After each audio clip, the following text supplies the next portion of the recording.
안녕하십니까, 대사입니다. 반갑습니다, 여러분. 네, 이번 시간에는 여러분들과 1970년대 상황과 지금의 상황이 상당히 유사한 점이 있어서 같이 좀 보겠습니다. 특히 물가와 어떤 증시의 관계를 여러분들하고 같이 좀 보겠습니다. 일단 니프티 피프티 이렇게 치시면 나무 위키에 나오거든요. 자, 그래서 니프티 피프티는 뭐냐? 1960년대 후반부터 70년대 초반까지 오일 쇼크 이전까지는 S&P 500의 상위 50곳. 그래서 상당히 지금 차익을 거두기 쉬운 종목들을 가지고 이렇게 엄청나게 급등했던 경우가 있습니다. IBM, P&G, 코카콜라, 맥도날드, 우리가 보통 말하는 가치주죠. 월마트, 월트 디즈니 컴퍼니 이렇게 등등등 이런 게 있습니다. 그래서 1차 오일 쇼크 이후에는 기본 40% 이상씩 주가가 폭락하여 전고점을 회복하는 데 대체로 10년 이상에 걸렸다. 그래서 이런 상황이다. 그러면 이들 주가 폭락 이후에 70년대부터 주식 불패 신화가 처참하게 깨지며 원자재, 파생 상품 시장으로 자금이 몰리게 된 지금이 좀 비슷한 상황입니다. 그래서 이런 대표적인 종목들이 지금의 비슷한 상황은 뭐냐? 매그니트 7 같은 그런 느낌, 메가 7. 그래서 대표적인 게 요것도 중요합니다. 원자재 파생 상품 이쪽에 자금이 몰려서 팽창하게 된다. 요거 중요한 내용 알아두시고요. 그래서 요게 뭐냐면 제너럴 일렉트릭 고점 대비 이때 니프티 50 때 대표적인 종목이죠. 60% 빠졌습니다. 이렇게 폭락을 했고요.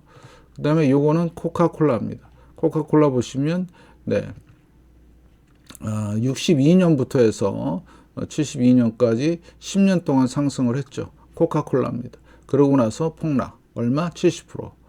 그러면 결국엔 이쪽에 몰렸던 자금들이 그 환경에 따라서 완전히 폭삭하는, 그러면 이게 이제 1970년대 초의 일이죠. 그 다음에 여기가 2000년대 시스코 시스템즈 버블, 여기도 버블, 코카콜라, 그 다음에 지금 현재 애플, 지금 이런 상황이 전개가 되고 있습니다. 상당히 유사하죠. 그래서 주식만 놓고 보면 이번에 또 뭔가 커다란 게 조정이 되겠다. 그러면 제레미 그분께서 가르쳐 주신 게 이거죠.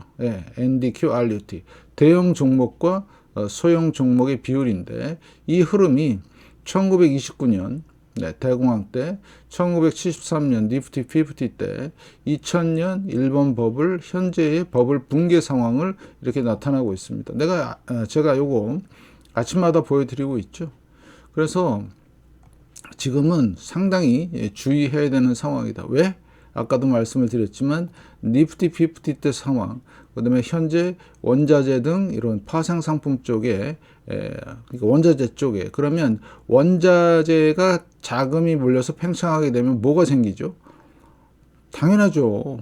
물가 인상이 나옵니다. 물가. 그래서 주식만 보지 마시고, 주식은 이렇게 검증이 됐으니까 제너럴 일렉트릭, 코카콜라, 시스코 2000년, 지금 현재 애플, NDQ, RUT. 그러면 미국의 소위 말해서 인플레이션이 이때 생긴 거거든요. 70년대. 계속 반복해서 말씀을 드리지만 상승, 조정, 상승, 조정, 상승. 몇 파동? 1, 2, 3파고가 있습니다. 지금 뭐죠? 1파, 그 다음에 2파, 이렇게 될 가능성이 있다고 보는 거죠. 왜요? 이때도 오일 쇼크 이전에 대세 상승 있었죠. 근데 지금도 마찬가지. 화폐적 현상으로 돈을 너무 많이 풀다 보니까 이런 현상이 생겼습니다. 그러면 제가 말씀을 드린 대로 지금 물가 상황을 왜 보냐? 안 떨어져요. 보시면. 1월 11일 날 나온 걸 보면 3.4%로 올라갔습니다. 3.1에서. 자, 그러면 여기서 안 떨어지고 횡보만 하더라도, 아니면 조금이라도 올라가면 이때 상황을 연출할 수 있는 분위기는 나옵니다. 그래서 여러분들이 잘 보시고, 그랬을 때 연준이 어떤 일을 벌였냐. 여기서 보시면 70년대 이때죠. 72년, 73년, 74년, 75년 금리를 급격하게 올립니다. 맞죠? 이때 좀 전에 니프티 50 때 살벌하게 올립니다. 그리고 나서 또 금리를 내려요. 그리고 나서 또 어떻게 돼요? 금리를 또 올립니다. 예. 완전히 미친 거죠. 예. 금리를 이렇게, 금리 정책을 이렇게 하는데, 그러면 이제 중요한 건 뭐냐면, 1990년대 들어서, 여기 2000년대 고점을 찍고 나서, 90년대 들어서는 여기 침체가 왔었죠. 10년 만에 온 거죠. 10년 만에 왔는데, 자, 중요한 거는 횡보 구간이 생긴 겁니다. 이때는 횡보 구간이 없었어요. 보이시나요? 거의 없었습니다. 그리고 자, 금리를 내리니까 침체가 왔고, 그 다음에 여기서도 2000년대 금리를 내릴 때 침체가 왔고, 근데 이때는 골디락스라 그래서 주식시장은 안 빠졌죠. 근데 2000년 이때와 그 다음에 이때 2008년, 그 다음에 2019년 다 횡보하다가 금리를 내리면서 침체가 왔고, 침체가 왔다. 이번엔 지금 현재 횡보 중이죠. 그럼 이제 금리는 여기처럼 많이는 못 올리죠. 지금 올릴까 말까. 왜? 현재 금리 이 정도 5.5%의 금리가 지금 계속 되면서 신호들이 나오기 시작했죠. 빠그러지고 실업률 슬슬 올라갈 준비하고 막 여러 가지 상황들이. 그러면 금리를 내리는 순간이 오겠죠. 그죠? 네. 그랬을 때 이제 어떻게 반응을 하는지. 근데 물가는 올라가. 그죠? 물가는 올라가고 금리를 올릴까 내릴까 지금 이렇게 지금 상황이 있죠. 이런 상황을 보시면서 여러분 체크하시고요. 그래서 중요한 거는 그러면 이때 당시에 1970년대 경제는 어땠나? 이게 뭐냐면 이제 시카고 PMI입니다.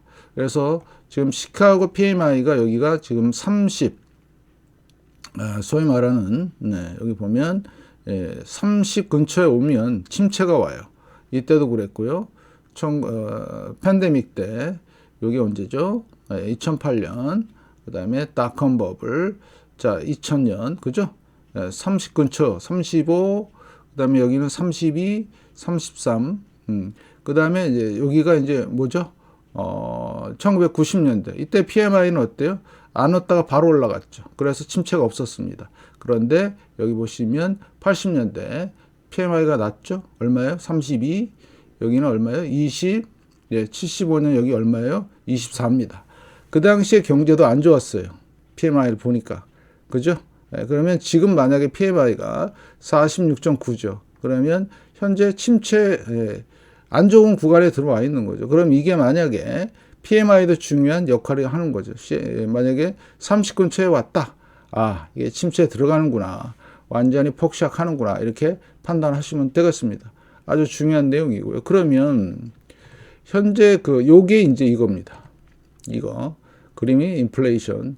만약에 여기 70년대 여기 상승했던 요 구간을 자세히 보시면 요때가 증시가 이제 내려갔다 그랬죠. 50% 정도 빠진 겁니다. 50%. 그러면 현재 여기서 조금이라도 좀 올라오면 물가가 올라오면 증시도 빠지지 않을까.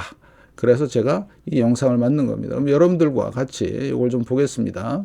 70년대 여기 초반 상황을 보시면 자 여기서 물가가 대단하죠. 여기서 5% 갔다가 잠깐 좀 보시면 자 여기가 얼마였냐면 6%였어요.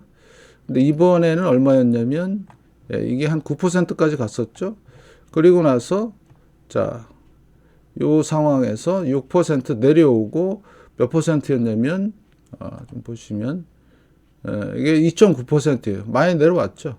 근데 다시 올라갔어요. 물가가. 그래서 지금 여기 6%나 9% 안 가더라도 올라가기만 하더라도 어떤 현상이 생기지 않을까 이렇게 지금 판단하고 있고요. 그래서 과연 그럼 이때는 1970년대는 어땠을까 좀 보시면 자, 퍼센트 보시고 S&P 500입니다. 예, 어땠어요? 네, 여기 보시다시피 자 물가가 올라가기 시작하면서 주식시장이 폭락하기 시작하죠. 이때가 니프티 50 폭락하고 맞물려서 물가는 올라가는데 주식시장이 폭락하는. 네, 연준은 아마 지금 현재로서는 금리 올리기가 힘들어요. 네, 다시 말씀을 드리지만. 그래서 여기 S&P 500이 고점을 그래서 물가가 바닥을 찍고 올라가는 상황이 되면 주식시장은 폭락을 하더라. 얼마? 50%.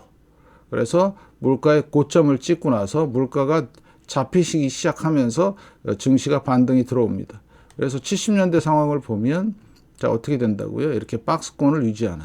네, 이번에도 그럴 가능성이 높죠. 그래서 여러분들 다시 한번 말씀을 드리는데 지금 물가가 내려오면서 주식시장이 올라갔고 그 다음에 지금 어때요? 물가가 다시 올라가면서 주식시장이 폭락하는. 그러면 지금 현재 상황은요? 네, 현재 상황을 보시면 네, 자 여기에 이제 물가가 올라가면서 주식시장이 올라갔다가 물가가 내리면서 주식시장이 반등이 올라왔죠. 만약에 물가가 올라가면요, 이제 본격적인 조정이 되겠죠. 그래서 지금 RSI도 보면 저점을 찍고 지금 올라갈 준비하는 거 봐서는 그래서 앞으로 뭐를 보자? 물가 상황을 같이 좀 참고를 하자. 물론 연준의 금리는 못 올릴 거예요. 네, 워낙 고금리예요. 지금 상황이. 돈 풀린 상황도 그렇고요. 그래서 지금 여러분들은 뭘 판단하신다? 물가 상황을 잘 보자. 그러면 물가가 올라가는 흐름이 보이면 주식시장은 뭘 할 수 있다?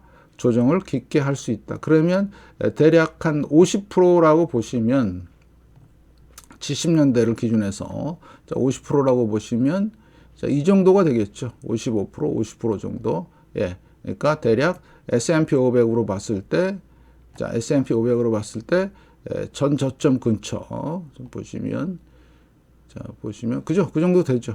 전저점 근처 여기. 그래서 그렇게 판단하시면 되겠습니다. 그래서 물가 동향과 그다음에 증시 상관관계를 여러분들하고 같이 좀 봤습니다. 그래서 물가가 이제 지금 상황은 70년대를 놓고 봤을 때 물가가 올라갈 때 주식시장이 하락하는 그런 걸로 가지 않을까 지금 해서 여러분들과 가치를 공유하는 거니까요. 잘 좀 판단하시고 그래서 경제 상황도 보시고요. 이제 PMI가 뭐죠? 네, 기업 이익과 직결되는 거죠. 결국엔 얘가 내려온다는 얘기는 별로 좋은 모습이 아니다. 그럼 앞으로 경기 침체 이슈가 나오면서 이게 완전히 빠그러지면서 거기다가 이제 물가까지 올라가는 이런 상황들이 생겨버린다면 주식시장은 50% 이상의 조정이 나올 수도 있다. 이렇게 여러분들이 판단하시면 되겠습니다. 연준의 기준금리는 오랫동안 횡보할 가능성도 높고요.